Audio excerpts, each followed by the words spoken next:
Okay, I've got another triple integral written down here on the board.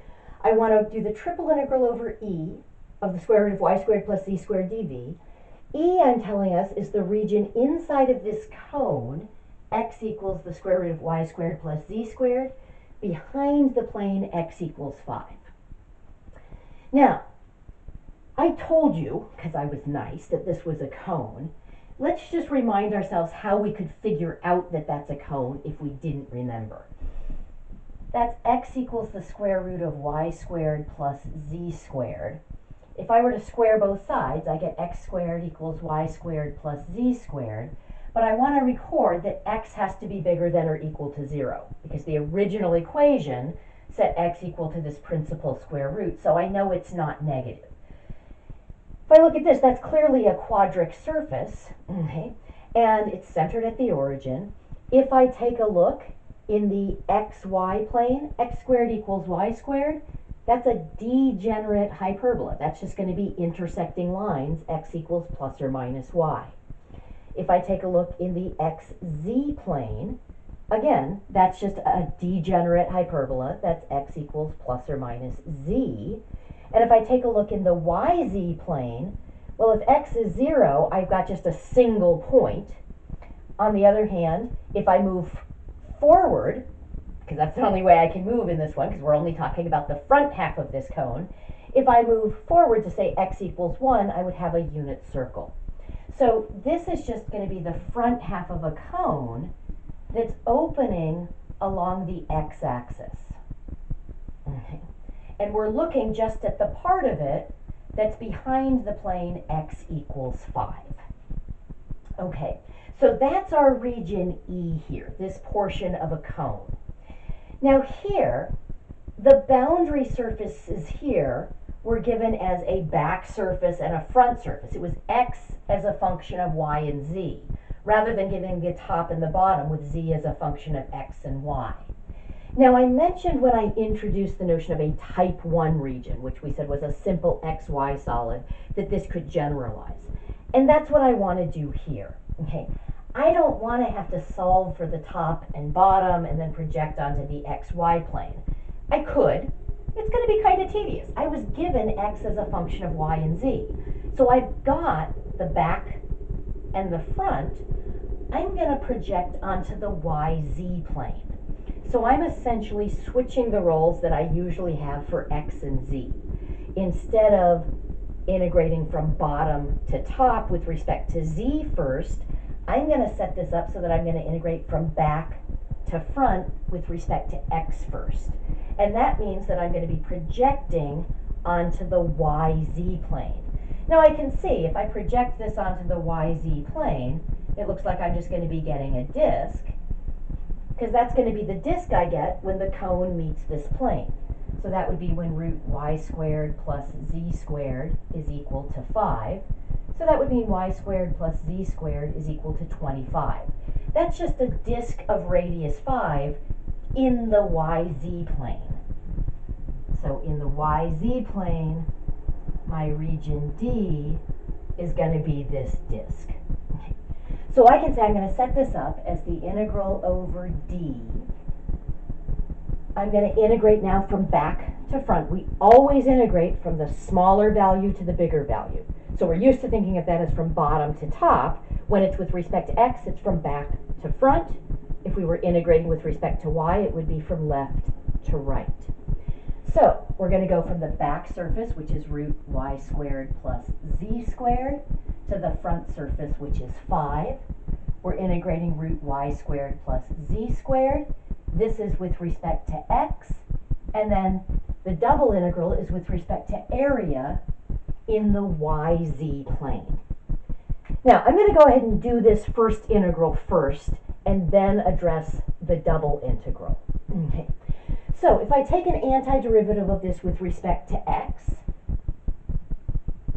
I'm simply going to get x times the square root of y squared plus z squared, and that's evaluated between 5 and the square root of y squared plus z squared.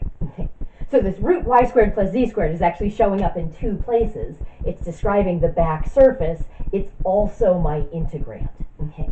And then we would have to integrate this, of course, still dA. So I'm plugging in these values for x.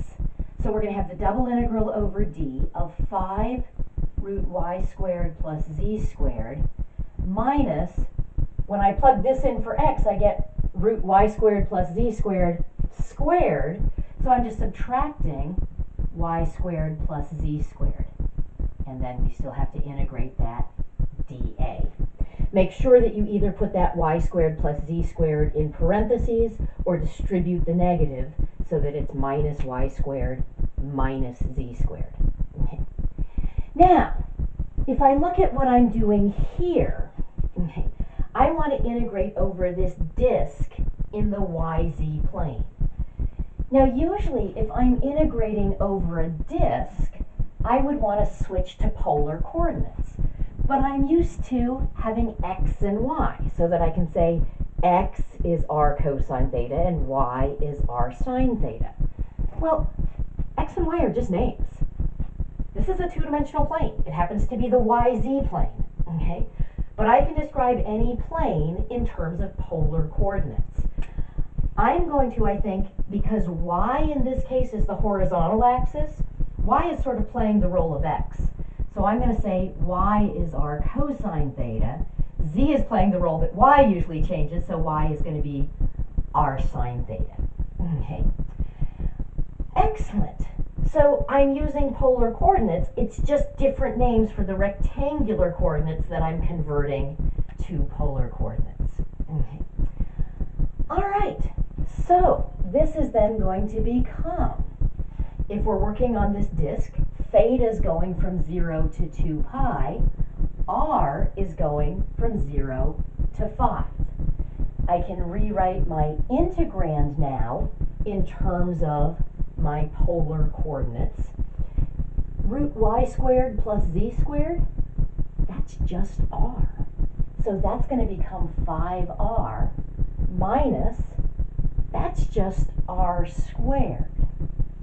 And then dA is r dr d theta. So I've got the integral from 0 to 2 pi of 5, oops, I wanted to distribute that r before I do anything. So 0 to 5, this will be 5r squared minus r cubed dr d theta. So that's the integral from 0 to 2 pi of 5r cubed over 3 minus r to the 4th over 4, evaluated between 5 and 0, and then we still have to integrate that with respect to theta. Okay. So let's see, so we'll have the integral from 0 to 2 pi of, when I plug in 5, I'm getting 5 cubed, which is 125, times another 5, that's going to be 625 thirds, minus 5 to the 4th is 625 fourths, minus when I plug in 0, I just get 0, and we've still got to integrate that with respect to theta.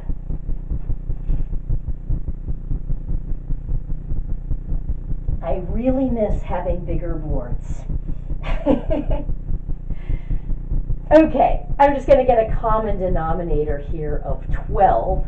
This would be 4/12 of 625. This would be 3/12. Let's actually write that out. Okay, that's 4/12. 1/3 is 4/12 times 625 minus 1/4 is 3/12 of 625. Integrating that d theta. Okay, that's just going to be the integral from 0 to 2 pi of 1/12 of 625. Now, that's just a constant. So when I integrate a constant, I get that constant, 625 twelfths, times the length of my interval. Interval from 0 to 2 pi has a length of 2 pi. So I'm going to get 625 pi over 6. Okay. Now, in this case, I was doing just a triple integral that was given to me. If you remember, it was the triple integral over e of root y squared plus z squared dv. In theory, a triple integral is allowed to be either positive or negative. I can often, though, tell by inspection what it should be. Because my integrand here is never negative, I knew I should get a positive answer. Okay.